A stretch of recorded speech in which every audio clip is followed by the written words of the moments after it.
မလေးဒီတစ်ခါကိုအိမ်ကိုပြန်လာတာခဏလေးနော် ဟုတ်တယ်ကိုဘောရဲ့ကြောင်းပြန်တယ်မှမလို့လေ မမလေးတို့နေတဲ့မြို့ကတော်တော်ခဏလှပပါပဲနော် ဒါဘောကိုဘောရဲ့ဗာလေကိုဘောကလိုက်ချင်လို့လား လိုက်ချင်တာ နောက်တစ်ခေါက်ခေါ်မယ်နော် တကယ်နော် တကယ်ဘောကိုဘောရဲ့ နောက်ပြီးတော့လေမမလေးမှာချစ်သူရှိလား မရှိဘူးကိုဘောရဲ့ အဲ့ဆိုလို့ရှိရင်မမလေးကိုဘောချစ်လို့ရလားယင်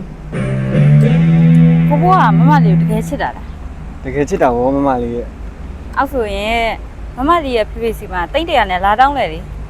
မမလေးတကယ်ပြောရနော် တကယ်ဘောကိုဘောရဲ့ ဟုတ်ကဲ့တခါတော့ငါတို့ရွာမှာဘောကောင်းကြီးစီးရတယ်ကိုပေါ်လို့များခေါ်တယ်ပေါ်ချာချန်တရားနေသူအလန်းလုံးတဲ့အိမ်ကရိုးချောင်းတက်တဲ့ထေးသမီးကိုရမတော့တိတ်တာရှစ်ရှာနေရတယ်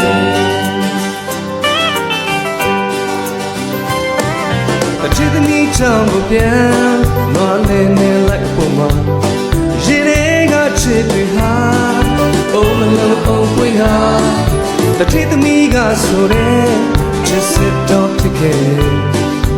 ဝေးတပြားတောင်းတီးတာအဖေးစီတဲ့တောင်းမှာ ကိုဘောရေလာပါဦး ရဆရာကျွန်တော်ခေါ်တာ ဒီမှာမင်းရဲ့မမလေးကမင်းစီကိုအဆက်မနဲ့လေးထည့်ပေးလိုက်တယ် ဒါမမလေးကျွန်တော်တို့ထည့်ပေးလိုက်တာကကျွန်တော်ဒီ SF ဖက်နယ်လေးလိုချင်နေတာကြာပြီဆရာရဲ့မမလေးကကျွန်တော်ကြိတ်ကိုရမ်းသိတာပဲဗျာမိုက်တယ်ဆရာကျွန်တော်ကြိုက်တယ် သူ့ရဲ့မင်္ဂလာဆောင်မှာစီးဖို့အတွက်မင်းတက်ပြီးတန်းထည့်ပေးလိုက်တယ် နော်မင်္ဂလာဆောင် ဟုတ်တယ် တခါတော့ငါတို့ရွာမှာဘောကောင်းကြီးစီးရတယ်ကိုပေါ်လို့များခေါ်တယ်